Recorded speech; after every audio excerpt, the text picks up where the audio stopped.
PM Modi Gandhinagar મહાત્મા મંદિરની મુલાકાત લેવાના છે। ગાંધીનગરમાં ચુસ્ત પોલીસ બંદોબસ્ત ગોઠવાયો છે। મહાત્મા મંદિર ખાતે કાર્યક્રમમાં 8,000થી વધુ નાગરિકો ઉપસ્થિત રહેશે। 10 આઈપીએસ, 20 ડીવાયએસપી, 50 પીઆઈ, 100થી વધુ પીએસઆઈ સહિત 1800 પોલીસ કર્મચારીઓ તૈનાત રહેશે।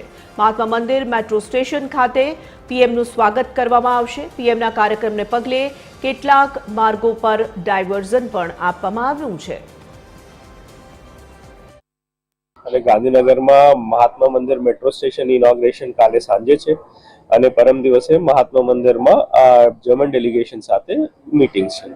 આ તમામ બંદોબસ્ત જોતા લગભગ 10 આઈપીએસ ઓફિસર, જેમાં એડીજી થી લઈને એસપી સુધી ઓફિસર તૈનાત છે। એની સાથે સાથે 20 ડીવાયએસપી, 50 પીઆઈ, 100થી વધારે પીએસઆઈ અને 1500થી 1800 પોલીસ કર્મચારી બંદોબસ્ત ઉપર તૈનાત છે। પોલીસ પબ્લિક કન્વીનિયન્સના ધ્યાનમાં રાખતા હોવા કઈ રોડ ઉપર ડાયવર્શન આપવામાં આવેલ છે।